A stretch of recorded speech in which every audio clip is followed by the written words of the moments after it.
사랑의 하나님, 하루의 첫 시간을 하나님께 드리며 하나님께 예배하며 기도하오니 우리에게 넘치는 은혜로 함께하여 주시옵소서.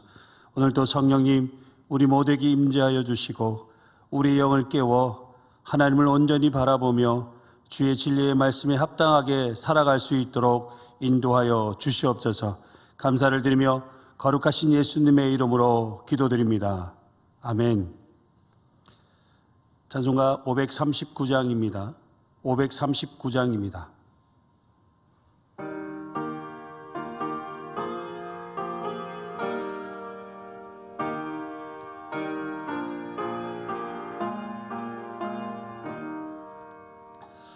너 예수께 조용히 나가 내 모든 짐 내려놓고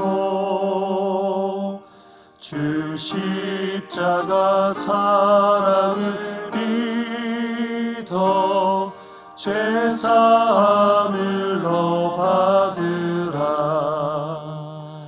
주 예수께 조용히 나가 내 마음을 쏟아놓으라.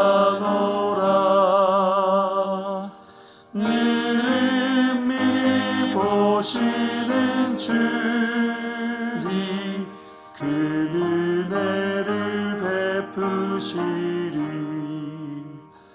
주 예수의 은혜를 입어 내 슬픔이 없어지리.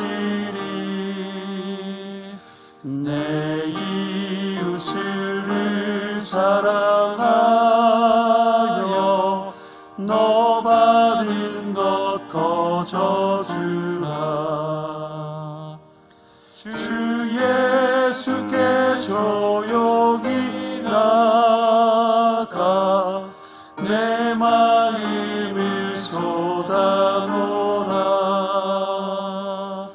늘 미리 보시는 주님 그 은혜를 베푸시리. 주 예수를 친구로 삼아 늘 내 옆에 모시어라. 그 영원한 생명샘물에 내 마른 목 죽이어라. 주 예수께 조용히 나가 내 마음을 쏟아놓으라. 늘 미리 보시는 주님 그 은혜를 베푸시리. 너 주님과 사귀어 살면 새 생명이 넘치리라. 주 예수를 찾는 이 앞에 참 밝은 빛 비추어라. 주 예수께 조용히 나가 내 마음을 쏟아놓으라. 늘 미리 보시는 주님 그 은혜를 베푸시리. 오늘 우리에게 주신 하나님 말씀은 마태복음 6장 1절에서 8절까지 말씀입니다. 마태복음 6장 1절에서 8절까지 말씀 제가 봉독해 드리겠습니다. 사람에게 보이려고 그들 앞에서 너희 의를 행하지 않도록 주의하라. 그리하지 아니하면 하늘에 계신 너희 아버지께 상을 받지 못하느니라. 그러므로 구제할 때 외식하는 자가 사람에게서 영광을 받으려고 회당과 거리에서 하는 것 같이 너희 앞에 나팔을 불지 말라. 진실로 너에게 이르노니 그들은 자기 상을 이미 받았느니라. 너는 구제할 때에 오른손이 하는 것을 왼손이 모르게 하여 내 구제함을 은밀하게 하라. 은밀한 중에 보시는 너희 아버지께서 갚으시리라. 또 너희는 기도할 때에 외식하는 자와 같이 하지 말라. 그들은 사람에게 보이려고 회당과 큰 거리 여기에 서서 기도하기를 좋아하느니라. 내가 진실로 너희에게 이르노니 그들은 자기 상을 이미 받았느니라. 너는 기도할 때에 내 골방에 들어가 문을 닫고 은밀한 중에 계신 내 아버지께 기도하라. 은밀한 중에 보시는 내 아버지께서 갚으시리라.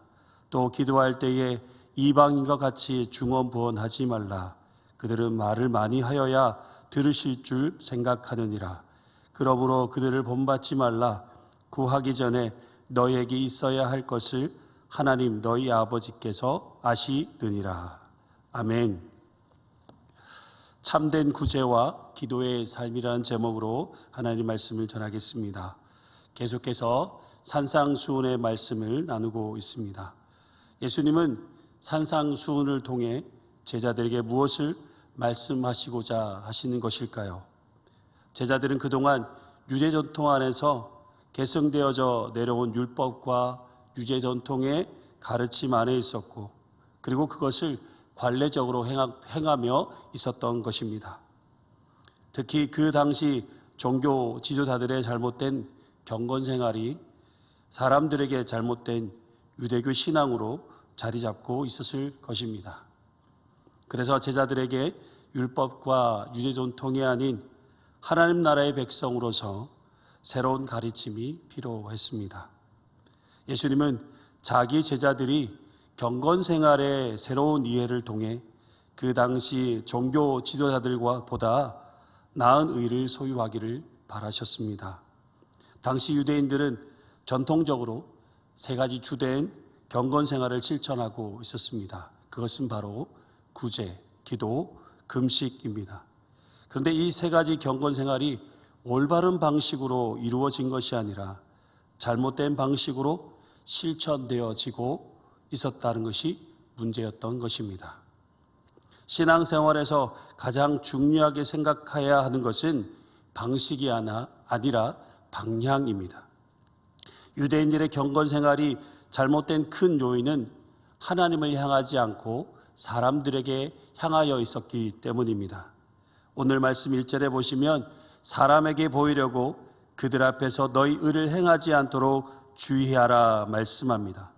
그 당시 종교 지도자들 곧 서기관과 바리새인들은 자신의 의를 사람들에게 보여줌으로써 그들 자신의 의를 드러내고자 하였던 것입니다.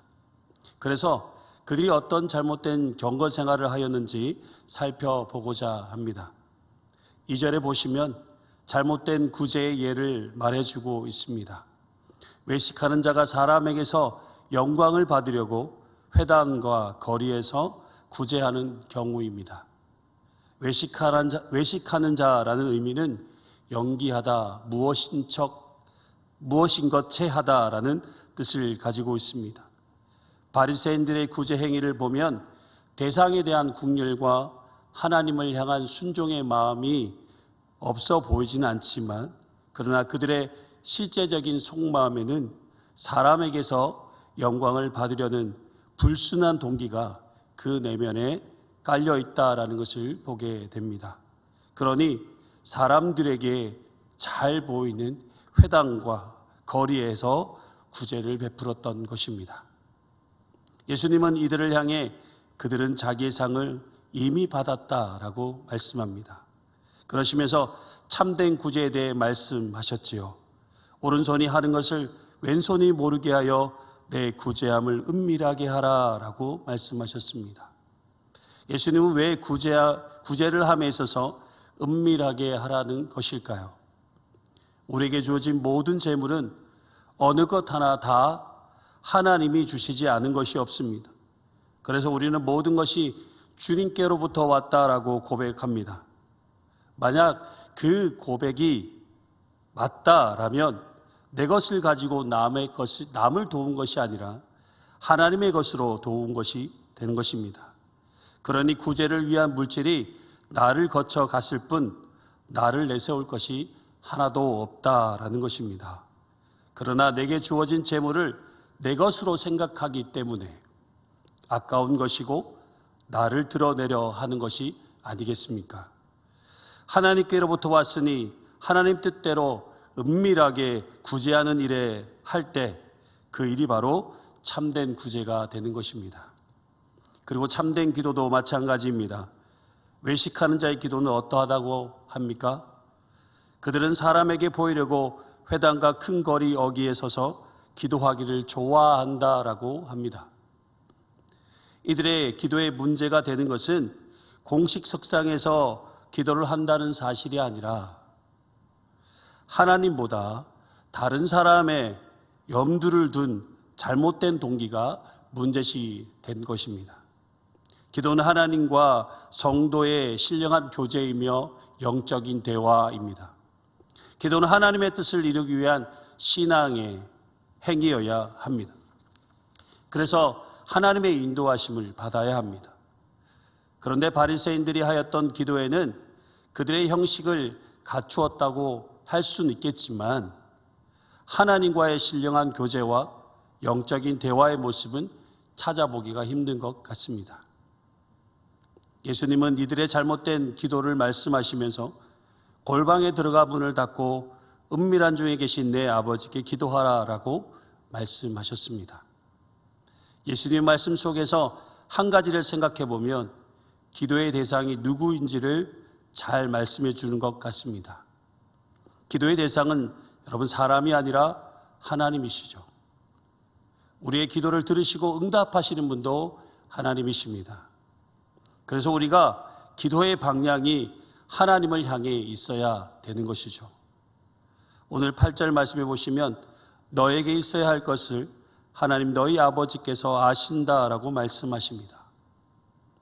우리에게 무엇이 있어야 하는지를 알고 계신 하나님을 향해 기도하는 것, 이것이 올바른 기도의 자세라고 할 수 있습니다. 오늘 말씀을 통해 우리가 깊이 생각해 볼 것은 구제와 기도에 관한 말씀 속에서 알 수 있는 것은 먼저 하나님과의 관계 안에서 이 모든 것이 이루어져야 한다는 것입니다. 구제도 기도도 하나님 없는 모든 행위는 참된 것이 아닙니다. 구제도 기도도 하나님의 관계 속에서 이 모든 것이 이루어질 때 참된 것이 되는 것입니다. 우리는 때론 입술로는 하나님께 영광을 돌리는 것처럼 그렇게 말은 하지만 실제로는 나를 드러내려고 하는 경우가 있습니다. 예수님은 구제와 기도에서 사람에게 보이려고 하는 모든 일에 대해서 그들은 자기 상을 이미 받았다라고 말씀하셨습니다. 그러나 은밀한 중에 구제하고 기도하는 것에는 하나님께서 갚으시리라라고 말씀하셨습니다. 하나님은 구제와 기도라는 영적인 도구를 통해 우리와 관계하고자 하십니다. 그리고 우리와 영적인 교제를 나누시고자 하십니다. 경건 생활은 내 기준이 아니라 하나님께서 원하시는 것이 무엇인지를 알고 하나님 뜻대로 행하며 살아가는 것입니다. 여러분, 천국 백성은 이 땅에 자기 영광을 위해 사는 자들이 아니라 하나님께서 주시는 하늘의 상을 바라보며 살아가는 믿음의 사람이라고 할 수 있습니다. 오늘도 우리의 은밀한 구제와 기도를 통해 하나님과 더욱 친밀한 영적인 관계를 이루어 가시는 저와 여러분이 되시길 주님의 이름으로 축복합니다. 기도하시겠습니다. 하나님, 오늘 말씀을 통해 나의 만족과 나의 유익을 위해 행하였던 그 모든 일을 멈추게 하시고 오직 하나님을 위해 구제하며 기도하는 참된 경건의 삶을 살게 하여 주시옵소서. 세상이 추구하는 방식이 아니라 우리의 모든 삶이 하나님 말씀에 합당한 믿음의 삶을 살게 하시고 하나님을 향해 믿음의 길을 걸어가는 온전한 그리스도의 삶을 살아가게 하여 주시옵소서. 오늘도 주님께서 말씀하신 구제와 기도의 삶을 통해 은밀한 중에 계신 하나님과 친밀한 교제가 이루어지는 복된 하루가 되게 하여 주시옵소서. 거룩하신 예수님의 이름으로 감사하며 기도드립니다. 아멘. 하늘에 계신 우리 아버지, 아버지의 이름을 거룩하게 하시며 아버지의 나라가 오게 하시며 아버지의 뜻이 하늘에서와 같이 땅에서도 이루어지게 하소서. 오늘 우리에게 일용할 양식을 주시고 우리가 우리에게 잘못한 사람을 용서하여 준 것 같이 우리 죄를 용서하여 주시고 우리를 시험에 빠지지 않게 하시고 악에서 구하소서. 나라와 권능과 영광이 영원히 아버지의 것입니다. 아멘. 오늘 또 기도하실 때에 공동의 기도 제목을 함께 기도하시고 여러분의 개인적인 기도 제목을 가지고 함께 기도하시길 원합니다. 먼저 코로나를 위해서 집중적으로 기도해 주십시오. 세계 선교를 위해서 기도해 주시고 예천을 위해서 기도해 주시며 또 어려움 가운데 있는 우리 환우들과 교우들을 위해서 중보 기도해 주시고 또 한국교회와 우리 교회 예배 회복과 성도들의 영성 회복을 위해서 기도해 주십시오. 그리고 여러분의 개인적인 기도 제목으로 함께 기도하시겠습니다. 기도하시겠습니다.